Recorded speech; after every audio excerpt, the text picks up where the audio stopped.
So hello, so how's it going, guys? In this video, I'm going to mainly talk about some of the UCL matches, and first of all, starting with Real Madrid match against Kairat. So that was a kind of, you can say, Uno reverse type of match, because previously Madrid has conceded 5 goals from Atletico Madrid, and now they scored the 5 goals.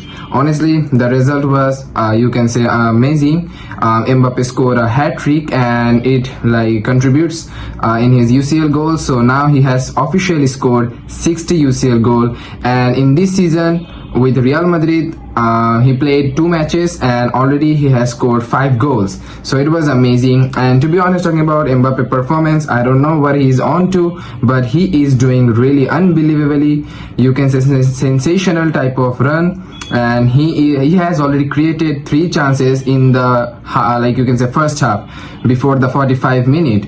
So as a striker, I would say we can't ask for anything, because he's scoring goals, he's creating chances, even though we have midfielders and talent in the midfield. But still, Mbappe is doing everything. He is in the left wing, right wing, in the strike. Even if the midfield needs him, he will drop down, he will going to come in the down and to take the ball and to start the attack. So he is doing everything. And to be honest, talking about the captaincy is also amazing from Mbappe. He tries to communicate with the referee, even though he is not the captain. The captain is Vinicius. Xabi Alonso gave him, but on the pitch, to be honest, I feel like Mbappe is doing more work than Vinicius. And now if we come to Vinicius' performance, it was not amazing, or I would say it was not even close to anything. Even he performed, you can say, worse and bad than Rodrigo. People are, you can say, criticizing Rodrigo for his performance. Even Xavi didn't give him any kind of time, but there are some of the fans who believed in him, and I am one of them. I really love Rodrigo. He is a, you can say, medical type of player. He always comes with a magic. He is filled with talent and everything, and we saw today, even after the match, Xavi said that he preferred Rodrigo in the left wing position rather than the right wing. That is completely true, because he unleashes his potential, the real potential, when he plays in the left wing. And unbelievably, the way he, you can say, communicate and plays with Mbappe and with Arda as well, that is of course sensational and amazing. So after Rodrigo came, he helped us to score goals. That's the why Mbappe scored the hat-trick. Honestly, Vinicius also tried, you can say, he makes some good runs, but to be honest, still, and the missing the chip shot, I was just screaming when he just missed the chip shot. It was easy. The same chance, you can say, Mbappe got, and Mbappe buries it and turns it into a goal. That was of course amazing. But to be honest, the way Vinicius did, no, it was not, you can say, justifiable. And talking about Rodrigo, we should give him more time, even against the Villarreal that is coming in the future match. We should put Rodrigo, because he is trying. When Xabi Alonso give him the time, he always comes with it. And now talking about the captaincy, Vinicius can't be a captain, I would say, fully. Yes, in terms of, you can say, policy way of Real Madrid, Vinicius has become the captain, but everything on the pitch Mbappe does, or you can say, Carvajal do, but not fully. And as we know that Carvajal make a dirty tackle, and it was just bullshit when he got the red card. In that time, Mbappe, took off his armband. That was absolutely, I would say, acceptable, because as a captain you can't do all of these silly mistakes on the pitch. You are the one who's supposed to lead the team, not of course harm them. And Mbappe always give his positive side to the team. He always tried them, he always motivate them, even if we are some goals down. He always tries to give them the confidence that we will come back, try. Even after the match, he wasn't happy when the interviewer asked him about the result. He was like, yes, this is amazing that we scored 5 goals, but still we are hoping for the revenge that we got got 5 goals. We conceded 5 goals in the Atletico match. Even Valverde also talked about it in the press conference. So we can see the hunger in them, and we can see the more hunger in Mbappe, and I really wish he won the Ballon d'Or in 2025. And now talking about Camavinga, he also scored a goal, and also Courtois had an assist, and Mbappe just, in a joke type of way, he said that 80% goal comes because of Courtois, and I just only, buddies, only 20%. It was of course a joke, but yes, of course, amazing, stats and feats and action by Courtois. And now talking about Arda Güler, he also scored, no, not a goal, but he of course provided an assist. And then if we talk about Saddam Hussein, one of my favorite defender right now to watch, and I really like him. He has got the 8.5 rating in the SofaScore. He performed well. There was some of the mistake, but because Kairat is not a really big team, so he deal with the problems very easily, because he has the Premier League experience, so he know that how to play in under pressure and how to correct his mistakes and everything. And talking about Tchouaméni, it was a good performance. Mastertuno, yes, the ball was intercepted by him a lots of time. He also took the ball, but he also gave away a lot. But at the end of the day, he is learning and he is doing great. He only came from the Argentinian league. We should give him time, and I hope he will do some magic on the pitch, and we will see the result in the future. Overall, honestly, the game was amazing. Fran Garcia, the chemistry with Mbappe and Vinicius was just pure absolutely class, and Ceballos also did lots of things. It was amazing. Then Brahim Diaz in the 90 plus 5 minutes, he scored a goal. That was of course amazing, and this celebration is just kind of a signature type of celebration for Brahim Diaz. And now if I talk about Xabi Alonso's thing, the tactic is working, but still there is a flaw, that is we always face trouble when we have to attack from the mid, because in that time we don't have any kind of defense like breaking player. We have Mbappe that can of course deliver in a 1v1 situation, or he can just shoot outside the box or find finish shots. And there is Vinicius. No, I know he is not performing that well, but still he can do some 1v1 dribble out things, and he can provide crosses and the passes in the box.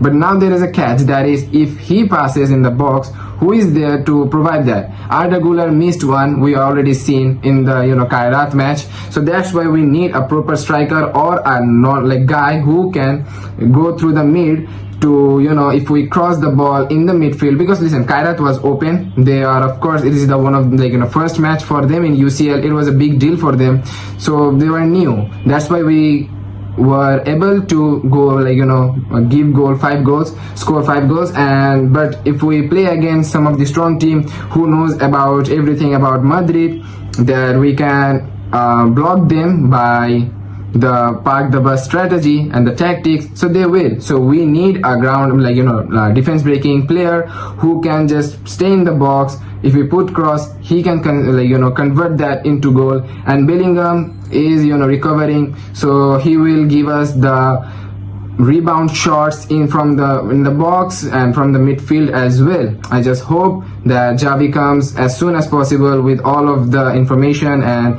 just to solve this problem, that we can penetrate the defense of the low block teams. That's it. And now in the second position, now we're going to talk about some of the teams that are, first of all, Atletico Madrid versus Frankfurt. So Atletico easily scored 5 goals and Frankfurt only scored 1 goal. And for Griezmann, it was 200 goal for him, for Atletico Madrid. It was amazing. Of course, Griezmann will retire soon, as we know. So he is enjoying football and we are enjoying him. I still remember watching him in the 2018 World Cup final. It was just, Griezmann was the main reason. Pogba and Kante were also, but Griezmann was the heart of that team. Big respect to him. And now if we come in, talk about Chelsea and Benfica. So Chelsea scored 1 goal and Benfica were 0. Nothing special about it, I know, but there is a thing that Benfica coach name is Jose Mourinho, as we know. So Jose Mourinho is a big deal, and he came at Stamford Bridge after 20 years, and he also ate his favorite biscuit in the press conference I saw. So for this is a big deal. And to be honest, Jose Mourinho after the match, he said that he is not happy with the result. I mean, who will be absolutely if your team lost? And Jose Mourinho said a draw could have been good for them, because a coach only leave the team, or the board only sack the manager if the team is struggling or not giving any kind of output. So according to Jose, there are some of the flaws and mistakes by Benfica's team and their player. And honestly, Chelsea didn't even score the goal. It was just a own goal from Rios, the Benfica player. So we can't just blame Jose Mourinho or anything. But defense-wise, the team was amazing. Talking about Benfica, I know for low block, Jose Mourinho is a well-known manager, so they didn't concede any kind of goal. In the future, we will see Jose Mourinho doing great. And now if we talk about Pafos, scored 1 goal and Bayern scored 5 goals. Again, nothing special about it. We know Bayern is a big team. They are coached by company. They have a striker, the goat Jackson, and another goat, that is Harry Kane, of course. But the thing is, Pafos has a player that is well known to the 2014 World Cup watchers. That is David Luiz. David Luiz played that game, but of course he conceded 5 goals, his team mainly. So that's the thing I want to talk about that, and there is nothing another. Tottenham draw their match. It was well-known thing. They are not going to win the UCL anyways. Maybe in the future they can, who knows. This is football, and football is filled with miraculous thing. So yeah, now in the third position we are going to talk about Liverpool and Galatasaray. So Galatasaray scored 1 goal. If you have watched the match and with commentary, with the sounds, you would have heard everything. For the 90 minute, yes, freaking 90 minute, Galatasaray fan were just screaming out loud. Even we saw some of the pictures that Salah was covering his ear while going through the tunnel.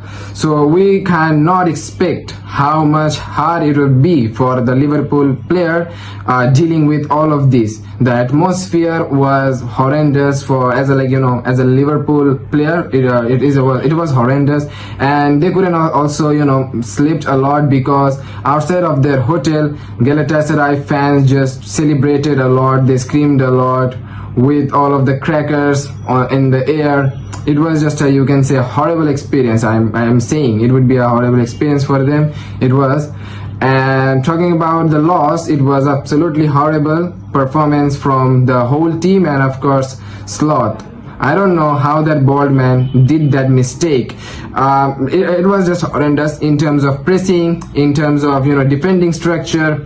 Everything was just horrendous. Florian Wirtz, come on, it is not justifying your label. The money that Liverpool paid for you is not justifying. They paid a lot. I know Florian Wirtz is not the type of player in terms of pressing or taking the ball. Listen, we have to know that they don't have a amazing player in the midfield. Florian Wirtz is the third type of player who will get the ball and gonna make some chances. But the thing is, Galatasaray, even some of the team always know about it, so they just come to the midfield, pack them, just try to lock them, and in that scenario, in that case, Liverpool has to go wide, and they just benched Salah in that in that match. There were maybe some experimental thing. There would be some experimental thing from Sloth, but you can't do that in this type of matches. Putting Frimpong created some of the chances, but we have to know there is a difference between right winger and a right wing back. And Osimhen scored the 16, and at the 16th minute he scored a penalty. The foul was by Szoboszlai with 5.8 rating in the match. It was horrendous fully. The pressing structure and the attacking was just worse. It was useless. Hugo Ekitike missed a chance. Then Gakpo could have scored the rebound, but no, he missed.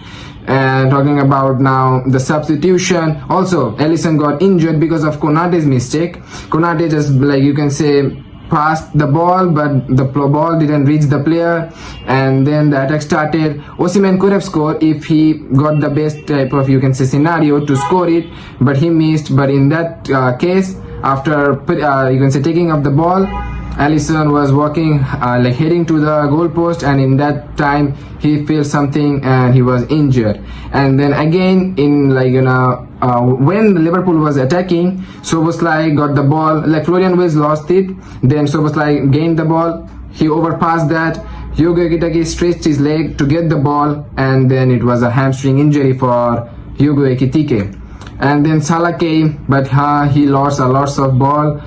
It was not in a favor or a luck for Liverpool. Yes, they had the luck in the Premier League. They were winning by the Inshallah's ball, crossing the ball, hoping that it will convert into goal. But this is not how exactly football works. After spending 400 plus million money, you are just hoping that Inshallah ball will work. No, it's not gonna work. You have to, put some of the thing. I just hope that Arne Slot figure out the solution and comes with it in a better way.